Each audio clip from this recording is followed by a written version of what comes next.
예, 우리 오늘도 이렇게 인사하겠습니다. 메리 크리스마스 인사하겠습니다. 예, 참으로 즐겁고 복된 성탄절, 오늘 즐거운 날을 우리가 맞이하고 있습니다.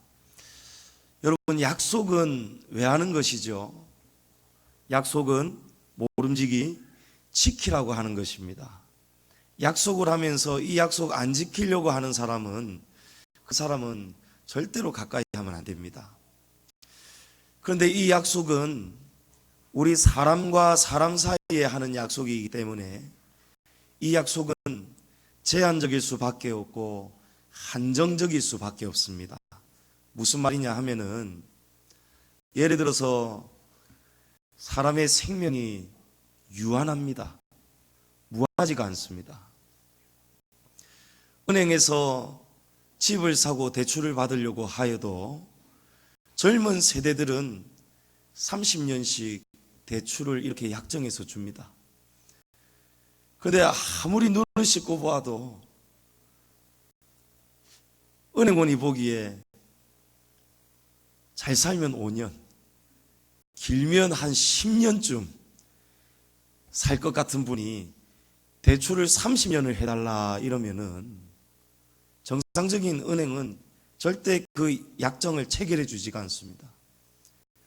병원에서 3개월 정도, 길면 한 6개월 정도 살겠습니다, 이런 시한부를 선고받은 그런 사람에게 내게 돈을 좀 빌려주시오, 내가 꼭 1년 뒤에 갚겠습니다, 이렇게 한다면은 빌려줄 수가 없는 것입니다. 왜냐하면 사람은 약속은 지키려고 하지만 아무리 지키려고 해도 사람에게는 한계가 있고 한정된 그런 생명이 정해져 있기 때문에 그렇습니다.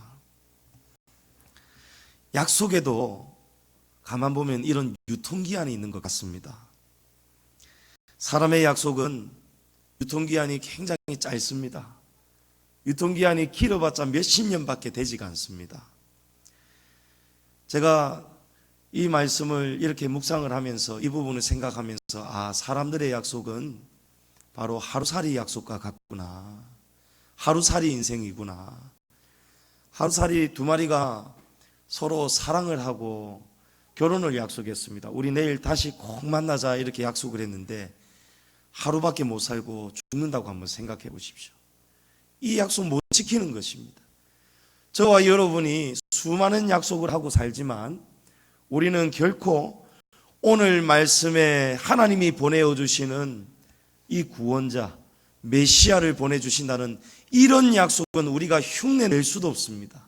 왜냐하면 하나님은 우리에게 구원자를, 예수님을, 임마누엘 그리스도를 보내주신다는 약속을 수천 년 전에 이미 하셨기 때문에 그렇습니다. 시편 102편 26절 이하의 말씀에 보면은, 천지는 없어지려니와 주는 영존하시겠고 그것들은 다 옷같이 낡으리니 의복같이 바꾸시면 바뀌려니와 주는 한결같으시고 주의 연대는 무궁하리이다, 이렇게 말씀합니다. 여러분, 사람은 하나님과 감히 약속을 할 수가 없습니다. 하나님은 영존하시고 하나님의 연대는 무궁하시기 때문입니다. 그러나 하나님은 우리에게 얼마든지 약속을 주실 수가 있습니다. 마태복음 24장 35절에 천지는 없어질지언정 내 말은 없어지지 아니하리라. 할렐루야. 여러분, 하나님의 약속은 변함이 없습니다. 하나님의 약속은 1000년이 두 번 지나도 수천 년이 지나도 하나님의 약속은 반드시 우리에게 이루어진다는 것을 믿으시기 바랍니다. 오늘 하나님께서 메시아를 보내주신다는 수천 년 전의 약속이 오늘 성취되는 본문을 우리가 나누게 됩니다. 예수님의 성탄은 어느 날 필요에 의해서 불현듯 갑자기 우리에게 즉흥적으로 이루어진 일이 아니었습니다.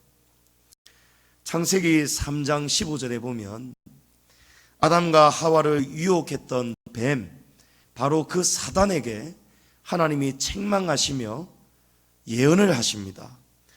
내가 너로 여자와 원수가 되게 하고 내 후손도 여자의 후손과 원수가 되게 하리니 여자의 후손은 내 머리를 상하게 할 것이요 너는 그의 발꿈치를 상하게 할 것이니라. 하나님이 말씀하셨습니다. 태초에 하신 말씀이었습니다. 태초에 사람을 만드시고 그 아담과 하와가 선악을 알게 하는 나무를 범하였을 때 그것이 이 뱀 때문이라는 것을 하나님이 이미 아시고 이 뱀에게 하나님이 이렇게 책망하시고 예언하시고 저주하셨습니다. 때가 되면은 여자의 후손을 하나님이 보내주신다는 거예요. 누구십니까? 예수 그리스도십니다. 때가 되면 여자의 후손이 와서 이 뱀의 머리를 상하게 한다는 것입니다. 여러분, 이 뱀은 바로 옛뱀 사단입니다. 예수 그리스도께서 이 땅에 오시면은 죄와 사망의 법이 완전히 사라지고 그 어떤 것도 결단코 저와 여러분을 정죄할 수 없이 된다는 말씀입니다. 그러나 이 일을 위해서 예수님은 십자가에 죽으셔야 했습니다. 그러나 그 죽음이 우리가 보기에는 엄청난 저주인 것 같고 엄청난 십자가인 것 같지만 하나님은 뭐라고 말씀하십니까? 너는 그의 발꿈치를 상하게 할 것이니라. 우리 예수님은 사단의 머리를 상하게 하시는데 사단은 예수님의 십자가에 못 박아 죽였지만 그것은 영적으로 볼 때 부활하신 예수님의 놀라운 능력으로 볼 때 사단이 아무리 예수님을 죽여봤자 그는 예수님의 겨우 발꿈치를 문 것밖에 안 된다는 말씀입니다. 그래서 저와 여러분 안에는 예수 그리스도께서 주시는 완전한 승리가 우리 안에 있다는 것을 믿으셔야 됩니다. 하나님은 이처럼 수천 년 전에 태초에 벌써 때가 되면은 여자의 후손 예수님을 이 땅에 보내주실 것을 말씀하셨습니다. 그런데 우리 사람이 이 말씀을 들어도 우리 사람이 예수님이 오실 때까지 기다릴 수도 없고 그 전에 하나님이 부르시면 가야 되고 가장 오래 살았던 사람이 여러분 누구죠? 우리 각전도사님 나와서 한번 퀴즈 한번 내볼까요? 가장 성경에서 오래 살았던 사람이 바로 무드셀라라는 사람입니다. 이 사람은 969세를 살았습니다. 거의 1000년을 살았습니다.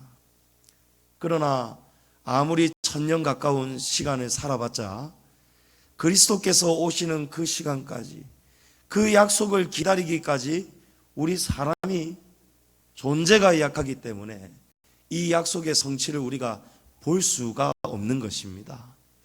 그러나 이 약속은 그리스도께서 오시기 전의 사람이나 그리스도께서 오셨을 그 당시의 사람이나 그리고 예수님이 부활 승천하신 이후에 오늘 이 성령 시대를 살아가는 저와 여러분 앞으로도 태어날 수많은 생명들에게까지 예수님의 이 십자가의 구속의 역사는 그 누구든지 간에 믿는 자에게 효력이 발생한다는 것입니다.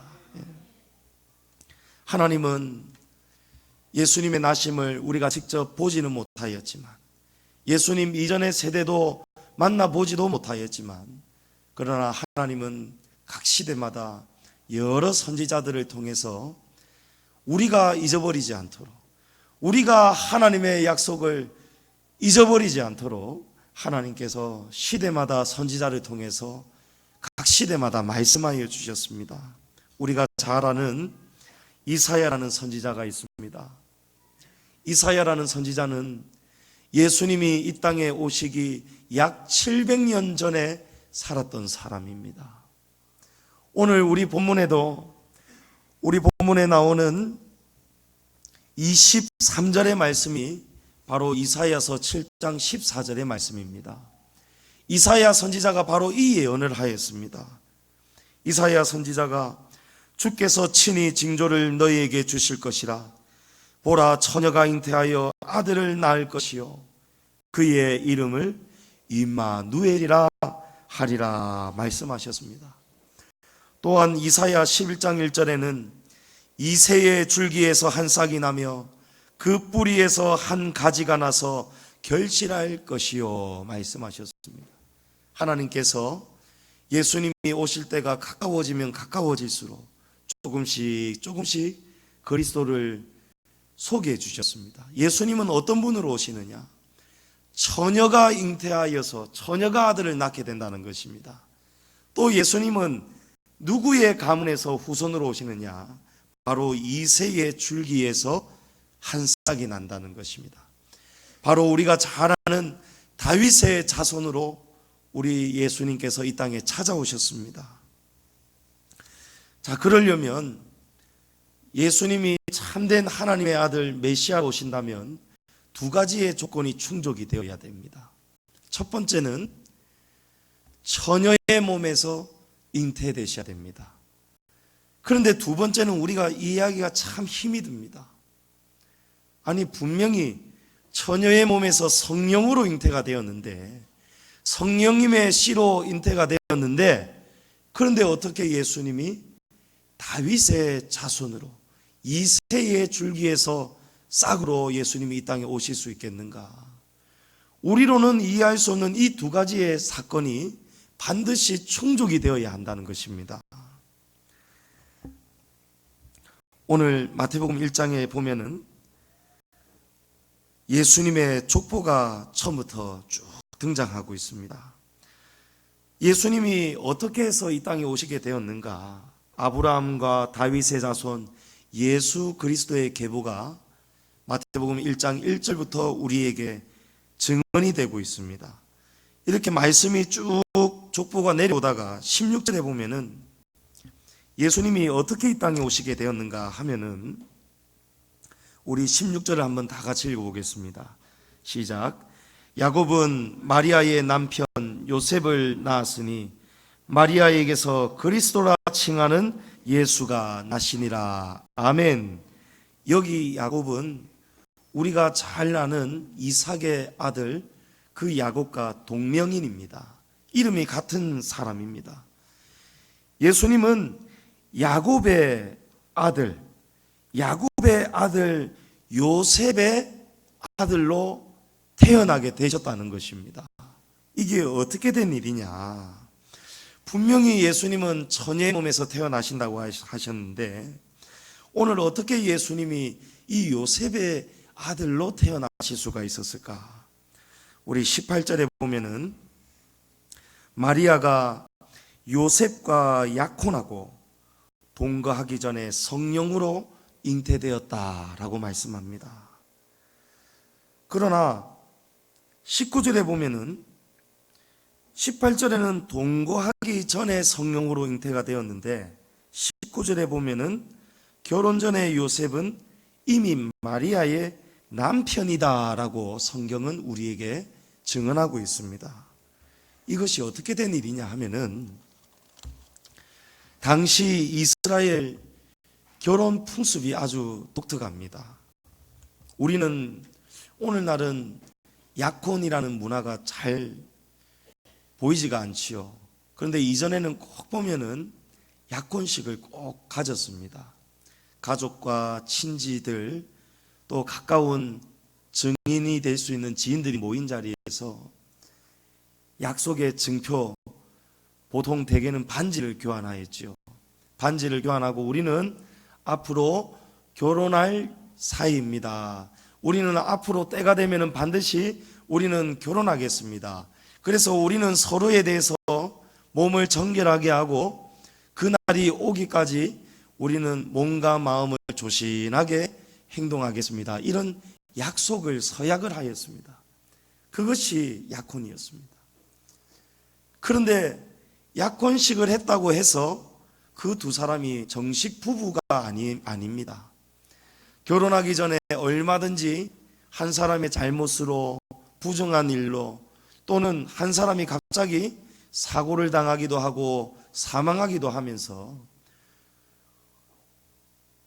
여러 가지 사정들에 의해서 이 약혼은 파혼이 될 수도 있었습니다.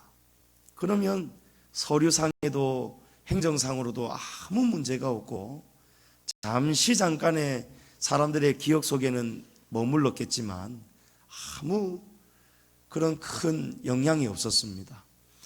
그런데 이스라엘의 결혼 풍습은 우리하고 전혀 다릅니다. 이스라엘의 결혼 풍습은 결혼할 때 먼저 약혼을 반드시 하게 되는데, 이 약혼은 우리가 알고 있는 그런 약혼이 아니고, 이 약혼은 바로, 이 약혼식 자체가 바로 정혼 관계, 이날부터 정식 부부가 되는 것입니다.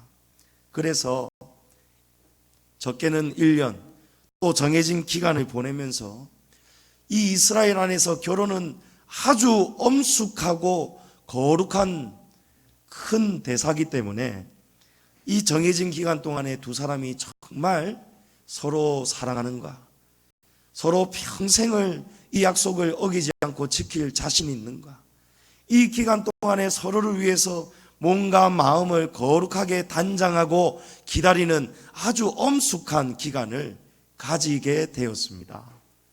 요셉과 마리아는 바로 이 기간 속에 있었던 것입니다. 이 기간이 다 끝나고 1년 뒤에 신랑이 신부의 집으로 가게 되면 신부를 자신의 거처로 데리고 와서 마침내 그때부터 합법적인 동거가 시작이 되는 거예요. 이날부터 합법적인 부부간의 관계가 이루어지는 것입니다. 그래서 지금 요셉과 마리아는 정식 부부는 되었지만 아직 정해진 때가 되지 않았기 때문에 동거하기 전이었지만, 그러나 요셉과 마리아는 법적으로, 행정상으로 이 두 사람은 완전한 부부였던 것입니다. 이것을 두고 18절에 약혼하고 동거하기 전이다, 이렇게 성경이 말씀하는 것입니다. 이때 이 기간 동안에 남자를 알지 못하던 동정녀 마리아가 성령으로 잉태를 하였는데 요셉은 이 사실을 몰랐습니다. 여러분, 누가 알 수 있겠습니까? 그런데 요셉은 마리아가 이 정혼 관계 속에서 아직 동거하기 전인 이 약혼 기간 동안에 임신했다는 사실을 알게 되었을 때 요셉이 얼마나 마리아에게 대해서 배신감과 또 분노를 느꼈겠습니까? 얼마나 심각한 오해를 하게 되었을까요? 그러나 그럼에도 불구하고 오늘 성경은 이런 요셉을 의로운 사람이다 라고 말씀합니다. 왜 그러냐니까 오늘 본문에 요셉은 마리아의 죄를 가만히 덮고 그 상처나 피해가 서로에게 가지 않도록 이 요셉은 이 죄를 가만히 덮어주려고 했습니다. 오늘 본문의 주인공은 요셉이 아닙니다. 바로 예수 그리스도십니다. 저와 여러분을 위해서 이 땅에 오신 예수님의 탄생 기사를 오늘 우리에게 말씀하고 있습니다. 그러나 예수님의 나심을 설명하면서 오늘 성경은 요셉의 의로움을 그에 못지않게 저와 여러분에게 지금 강조하고 있습니다. 가르치고 있습니다. 여러분, 지난 주일 오전 설교 제목 기억하시는 분 한번 손 들어 보십시오. 지난 주일 오전 설교 제목 기억하시는 분 한번 손 들어 보십시오. 예, 우리 거의 다 드실 수 있는데 너무 겸손하시다, 그렇지요? 예. 여러분, 이렇게 되면 안 된다는 거예요. 예. 묵상은 계속해서 말씀을 기억해야 됩니다. 주일 예배 드리는 동안에만 여러분이 설교 제목 기억하시고 말씀을 들으시면 안 됩니다. 신기한 것은요, 설교 제목만 기억할 수 있어도 주중에 살아가면서 설교 제목만 떠올려도 목사님이 지난 주일날 이렇게 말씀하셨지, 이렇게 살아라고 말씀하셨지, 여러분 그거 다 알 수 있습니다. 지난 주일 오전 말씀이 빛으로 오신 예수 그리스도셨습니다. 여러분, 예수님의 빛은 어떤 의미였습니까? 어두움은 또한 어떤 의미였습니까? 어두움은 다른 두 글자로 정죄였습니다. 정죄. 서로를 덮어주지 못하고 사랑하지 못하는 거예요. 그러나 예수님의 빛은 무엇이냐? 이 죄와 사망의 법, 정죄를 예수님은 생명의 성령의 법으로 완전히 바꾸어 주셔서 아무도 우리를 정죄하지 못하도록, 또 우리도 서로 정죄하지 못하도록 오직 예수님의 십자가의 보혈로 우리의 죄값을 완전히 해결해 주셨다는 것을 우리에게 가르쳐 주셨습니다. 오늘 예수님은 처녀 마리아의 몸에서 성령으로 잉태되셨기 때문에 원죄가 없으십니다.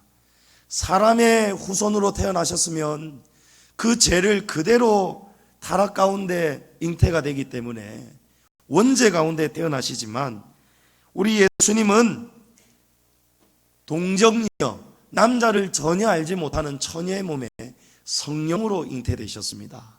그러나 예수님은 약속하신 대로 이사야의 예언대로 이새의 줄기에서 바로 이 요셉의 아들로 이 세상에는 법적으로 태어나신 것입니다.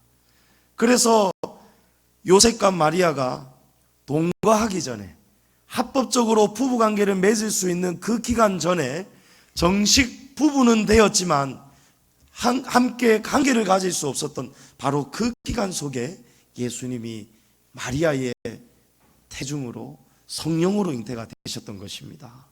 그런데 하고 많은 다윗의 자손들 중에 하필이면 왜 요셉이었을까요? 오늘 성경이 우리에게 중요한 교훈의 말씀을 가르쳐주고 있습니다. 요셉은 어떤 사람이었기 때문일까요? 요셉은 의로운 사람이었기 때문입니다. 우리 예수님은 이 땅에 빛으로 오셨다라고 했습니다. 이 빛은 어떤 빛이냐? 남의 허물을 드러내고 남의 죄를 들춰내서 그 사람을 실패자로 만들고 낙오자로 만들고 이 땅에서 그냥 생매장을 시키고 그런 빛이 아니고, 예수님은 용서할 수 없는 죄를 지었다 할지라도 70번에 7번이라도 용서하라고 오신 분이 바로 예수님입니다. 그런데 요셉은 어떤 사람이었습니까? 요셉은 정혼했던 마리아가 합법적으로 동거할 수 있는 그 기간 전에 이미 남자를 알지 못하는 줄 알았던 자신의 아내가 임신했다는 사실을 알게 되었습니다. 여러분, 얼마나 충격적이었겠습니까? 다른 사람 같으면 자기가 괴로워서 죽었거나 아니면 같이 죽었거나 아니면 정말 용서가 안 되었다면은 이 마리아를 장로들에게 고발을 해가지고, 이 당시 때까지만 해도 이 법이 어떤 법이었습니까? 이런 부정한 일을 저지르면 어떻게 합니까? 성 밖으로 내쫓아서 돌로 쳐 죽여버리는 것입니다. 어떻게 정혼한 사이에서 어떻게 남자를 알 수가 있느냐? 이 기간 동안에 만약에 남편이 죽었다, 서로 아직 합법적인 첫날밤을 보내지 않은 상태에서 약혼한 기간 그 사이에 남편이 죽었으면 이 아내는 어떤 신분이 되냐면 과부가 되는 것입니다. 그만큼 이 부부는 정식 부부였던 것입니다. 그런데 요셉은 마리아를 용서하기로 마음먹었습니다. 우리 아내 마리아가 어쩌다가 이렇게 되었을까? 나하고 분명히 사랑한다고 평생을 함께하자고 약속하였는데 내 아내가 도대체 어떤 남자와 이런 부정을 저질렀을까? 얼마나 괴로웠겠습니까? 그런데 요셉은 마리아를 사랑으로 덮어주었다는 거예요. 요셉은 마리아를 너무 사랑했기 때문에 이 마리아의 정말 진심 어린 행복을 위해서 자기 혼자 이 아픔을 감당하겠다 생각을 하고, 이 요셉이 자신이 오히려 이 파혼의 책임을 지려고까지 마음을 먹었던 사람이 바로 요셉이었습니다. 요셉은 빛으로 오신 예수님이 원하시는 바로 그런 삶을 이미 살고 있었기 때문입니다. 성경은 그런 요셉을 무엇이라고 합니까? 요셉은 의로운 사람이라는 거예요. 이 일을 가만히 덮고 다 했다는 것입니다. 사랑하는 성도 여러분, 하나님은 다윗의 자손, 수많은 자손들 가운데서도 우리 예수님은 의로운 사람 요셉의 아들로 찾아오셨습니다. 의로운 사람을 선택하고 찾아오셨다는 것입니다. 친구를 정죄하는 자는 하나님께서 미워하신다 말씀하십니다. 그런 자는 옥졸들에게 내어줘서 고통을 당하게 하신다는 것입니다. 그러나 의로운 사람, 사랑과 용서를 베풀고 이 사랑을 용서하고 덮어주는 이런 실천하는 사람에게 우리 예수님은 찾아오신다는 거예요.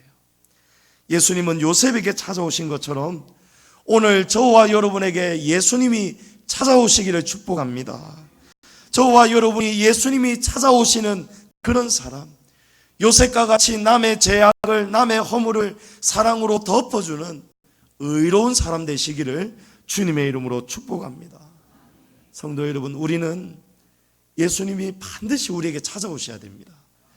예수님이 반드시 필요합니다. 왜 그렇습니까?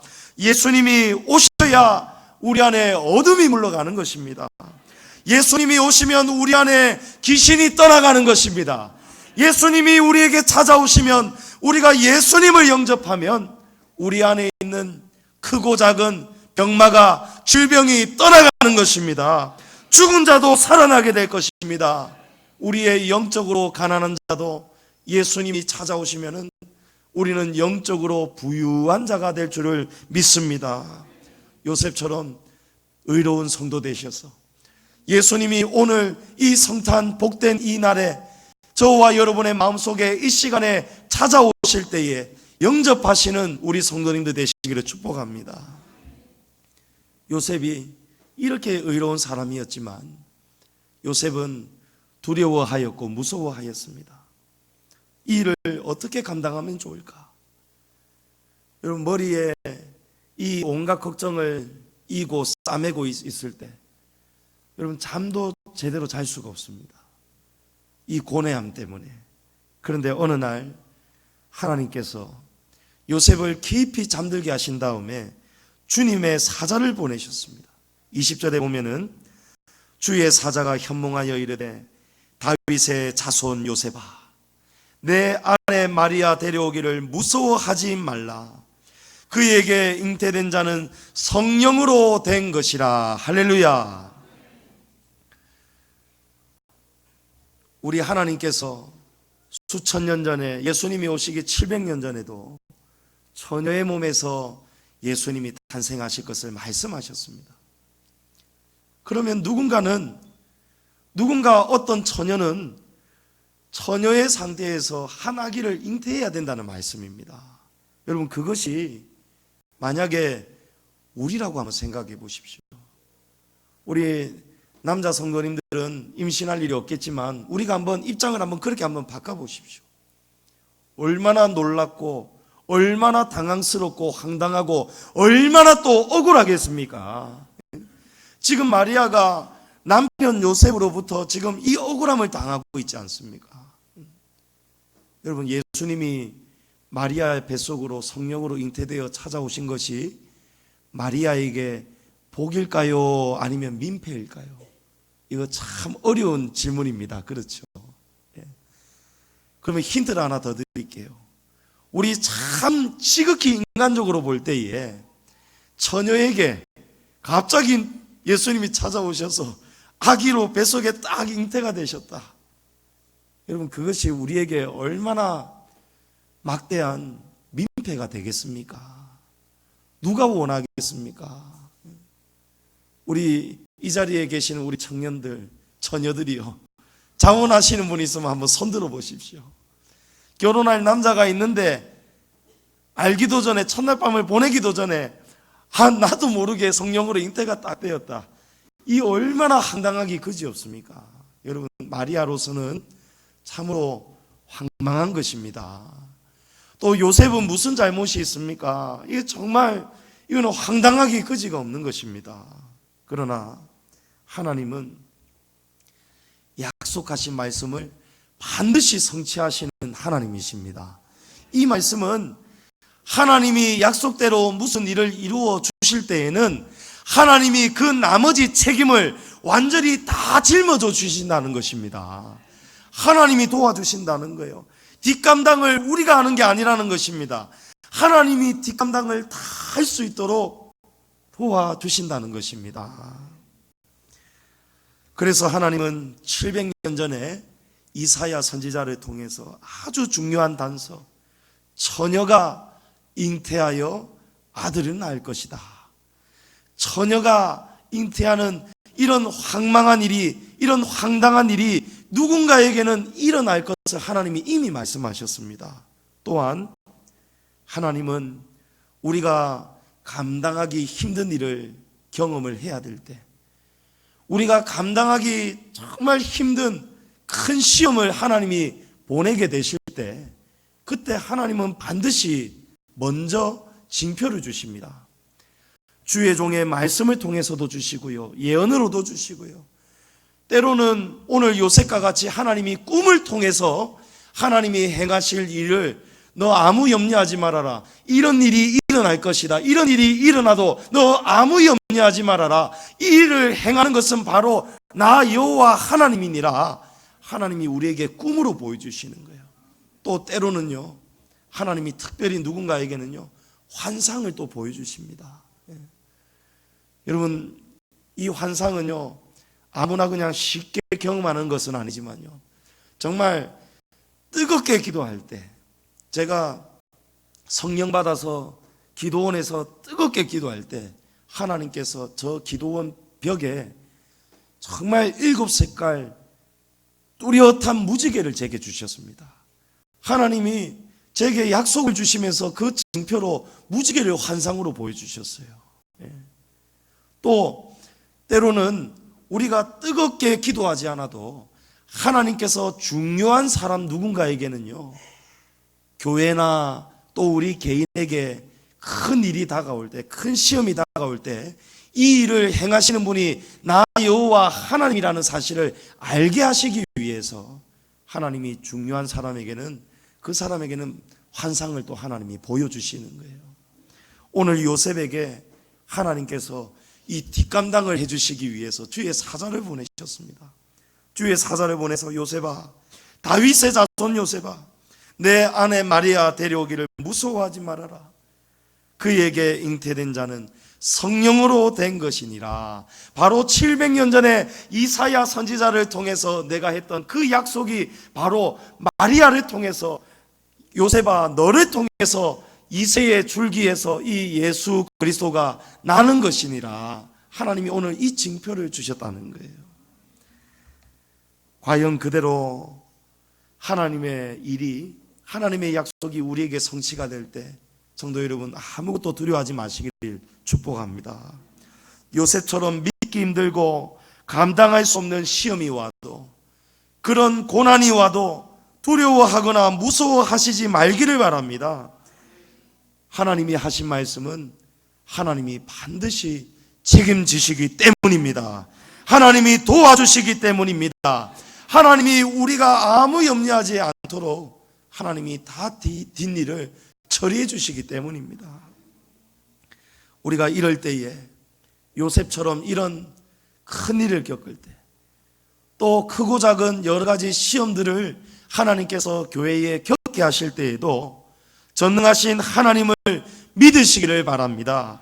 하나님을 신뢰하는 믿음을 가지시기를 바랍니다. 우리가 감당하기 어려운 일들, 또 뭔가 이전과 다른 환경으로 확 바뀌어버릴 때 우리는 마음이 무거워질 수도 있고 걱정이 되기도 합니다.